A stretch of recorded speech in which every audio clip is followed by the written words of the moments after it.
সকালে ঘুম থেকে উঠে ফ্রেশ হতে হতে এর ভিতরে রুহির আব্বু চলে আসছে রান্নাঘরে। আমি অবশ্য জানি না সে কখন রান্নাঘরে আসছে। আমাকে জাস্ট বললো যে তাড়াতাড়ি ফ্রেশ হও, চা দাও, চা খাবো, একটু ক্ষুধা লাগছে। তো আমি বললাম আচ্ছা ঠিক আছে। তো আমি ফ্রেশ হয়ে এসে দেখি তার অলমোস্ট চা বানানো শেষ। আমাকে বলছে বসো, তিনজনে মিলে খাই। তা আলহামদুলিল্লাহ, দেখে অনেক ভালো লাগলো যে সত্যি কথা এটা মানতেই হবে যে ভাগ্য করে এমন একটা মানুষ পেয়েছি।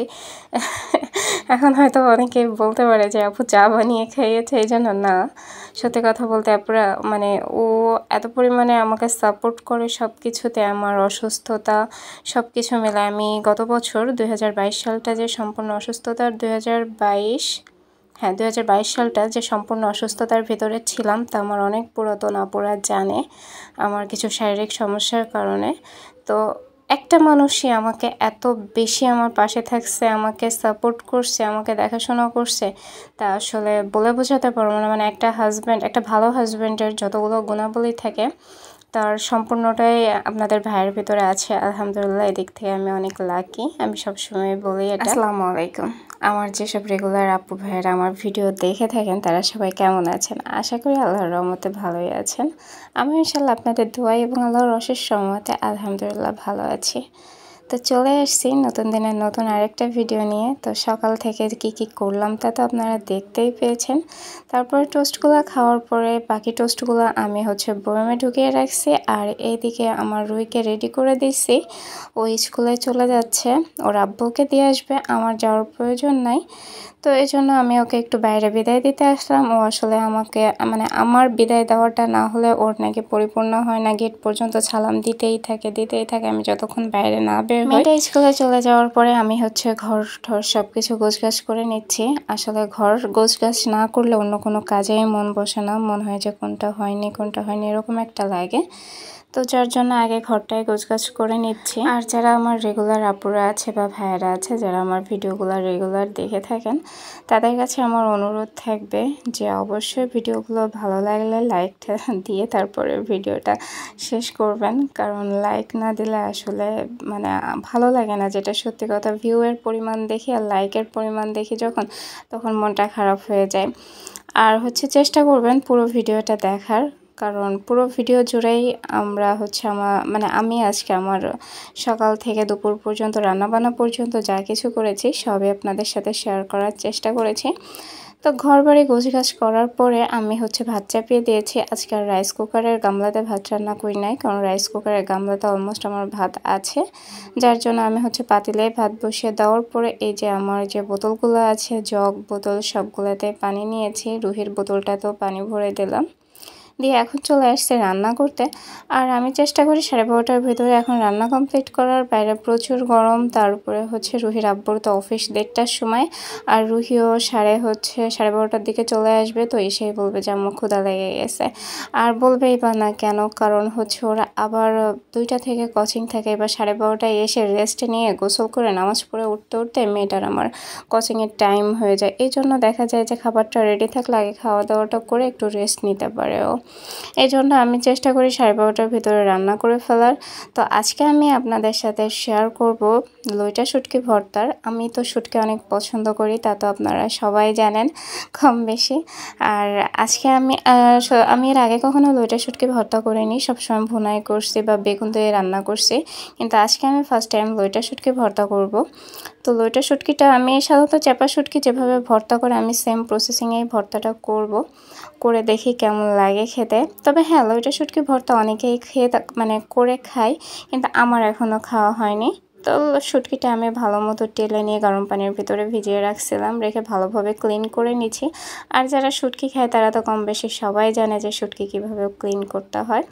তারপরে যে আমি চুলাতে একটু সরিষার তেল দিয়ে নিয়েছি। আর লইটা শুটকি বা যে কোনো শুটকির ক্ষেত্রে যে একটু তেলের পরিমাণটা বেশি লাগে তা তো জানা আছে আমার সব আপুদের। তো তারপরে আমি দিয়ে দিলাম রসুন কুচি, মানে এটা ওঠানোর পরে, শুকনো মরিচটা ওঠানোর পরে কিছু রসুন কুচি করে রাখছিলাম, প্রায় 5টার মতো রসুন। তো রসুনটাকে একটু ভালো মতো ভেজে নিলাম, নিয়ে দিয়ে দিচ্ছি এখন জিরাটাকে ফোড়নও বলা যায়, আবার দেখা যায় যে কিছুটা ভেজে নিয়ে তাই এটা যেহেতু ব্লেন্ড করা হবে বা শিলপাটায় বাটা হবে, তো সেক্ষেত্রে একরকম ফোড়নই বলা যায়। তো জিরা আর রসুন দেওয়ার পরে আমি কিন্তু পেঁয়াজ কুচি করে রাখছিলাম, তো সেই পেঁয়াজ কুচিটা দিয়ে দিলাম আর হচ্ছে সাথে কিছু পাকা মরিচও দিয়েছি। আমার কাছে কাঁচা মরিচ দিলে জিনিসটা একটু মানে রসালো রসালো মনে হয়, এই জন্য আমি যে কোনো ভর্তার ক্ষেত্রে শুকনো মরিচের পাশাপাশি চেষ্টা করি কাঁচা মরিচটা দেওয়ার। এখন আমি খুবই হালকা জ্বালায় পেঁয়াজ রসুন আর কাঁচামরিচগুলো ভালো মতো ভেজে নিয়েছি। আর অবশ্যই ভাজার সময় জালটা আস্তে রাখতে হবে যাতে হচ্ছে রসুনটা সেদ্ধ হয়ে যায়। তো আমার সব কিছু ভালো মতো ভাজাও হয়ে গেছে, প্লাস রসুনটা সেদ্ধও হয়ে গেছে। এখন আমি এটা উঠিয়ে নিচ্ছি। আর আমার মতো কে কে শুটকি খেতে পছন্দ করেন তা কিন্তু কমেন্ট বক্সে জানাবেন, কারণ আমি জানি অধিকাংশ মেয়েরা মানে মায়েরা মেয়ের বয়সে হয়তো বা অনেকে শুটকি পছন্দ করে না মানে বিয়ের আগে, কিন্তু বিয়ের পরে আমার মনে হয় অধিকাংশ মায়েরাই শুটকিটা পছন্দ করে। বিয়ের পর আসলে মা বলাটাই মনে হয় মেয়েদের মানে বেটার পরিচয় হয় আমার কাছে। তো যাই হোক, পরিচয় পর্ব বাদ দিই। তারপরে হচ্ছে আমি কিন্তু পেঁয়াজ মরিচটা উঠাই নেওয়ার পরে এখানে আমি একটু আদা একটু রসুন তারপরে হচ্ছে শুকনো মরিচ লবণ হলুদ একসাথে মিক্সড করে রাখছিলাম, সেটাই দিয়ে দিচ্ছি একটু পানি দিয়ে। দেওয়ার পরে ওটা একটু ভাজা ভাজা হয়ে গেলে আমি হচ্ছে যে লইটা শুটকিটা আমি ক্লিন করে রাখছিলাম সেটা পরে হচ্ছে ছোট ছোট কুচি কুচি করে কেটে নিয়েছি। কেটে নিয়ে এখন ওই মশলাটার ভিতরে দিয়ে এটা রান্না করে নিব যতক্ষণ না শুটকিটা ভালো মতো সেদ্ধ হচ্ছে। আর যদি এই মশলাতে শুটকিটা সেদ্ধ না হয় সেক্ষেত্রে কিন্তু আপনারা আলাদা পানি অ্যাড করে অবশ্যই শুটকিটা ভালো করে সেদ্ধ করে রান্না করে নেবেন। নেওয়ার পরে তারপরে আমি হচ্ছে এই যে আগে থেকে ভেজে রাখা যে রসুন পেঁয়াজ কাঁচামরিচগুলো ছিল সেগুলাই শুটকির সাথে দিয়ে দিয়েছি। দিয়ে এখন ভালো মতো শুটকিটাকে ভাজা ভাজা করে ফেলবো। আর এইভাবে ভাজা ভাজা করতে করতে কিন্তু শুটকিটা আমার ভালো মতো সেদ্ধ হয়ে যাবে। আমার বাড়ি যেহেতু যশোর জেলায়, আর যশোর জেলায় কিন্তু নদী এলাকা বা সাগর এলাকা না, এখানে শুটকি অ্যাভেলেবেল না। তো আমি ফেব্রুয়ারি মাসে ঢাকায় যখন গেছিলাম তখন আমার ননদ জানে আমি অনেক শুটকি পছন্দ করি, আমার জন্য উনি শুটকি রেখে দিছিল, কারণ ওনার শ্বশুরবাড়ি আবার কুমিল্লার ওই সাইড, আবার নানা শ্বশুরবাড়ি চট্টগ্রামের ওইদিকে সিলেটের ওইদিকে আর কি। তো এই জন্য ওনার কাছে সবসময় শুটকি অ্যাভেলেবেল থাকে, তো আমার জন্য রেখে দিছিল, তো আমি আপার কাছ থেকে নিয়ে চলে আসছিলাম। তো তারপরে এই যে শুটকিগুলো কিন্তু যখন ভাজা ভাজা হয়ে গেছে ওইটা আমি ব্লেন্ড করে নিছি, আর তারপরে আসলে আপনাদের সাথে শেয়ার করা হয়নি। আর শুটকির পাশাপাশি আজকে আমি করব কলমি শাক রান্না। কলমি শাক আমার অবশ্য মোটামুটি ভালো লাগে, আর শাকের ক্ষেত্রে তো আমরা সবাই একটু পেঁয়াজের পরিমাণ বেশি দেই। তো পেঁয়াজটা দেওয়ার পরে আমি এই যে রসুন বাটা দিয়ে দিলাম, দিয়ে এখন ভালো মতো ভেজে নিব। আসলে দুপুরে রান্নার টাইমটা এত ব্যস্ততার ভেতর দিয়ে যায় যে মানে ভিডিওটুকুই যে করা হয় এটাই মনে হয় যে অনেক। আর যদি থাকে কি না এখান থেকে ওখানে নিয়ে ভিডিও করা তাহলে তো অনেক বেশি কঠিন হয়ে যায়। তারপরে হাতে সময় থাকলে আমি সবসময় চেষ্টা করি, কিন্তু সময় না থাকলে আসলে হয়ে ওঠে না। আর যেহেতু আমরা বাসায় মাত্র হচ্ছে 3 জন মানুষ, খালা তো কাজ করে বিকালে চলে যায় আর রুহির আব্বু তো অফিসে থাকে, আমি আর রুহি থাকি।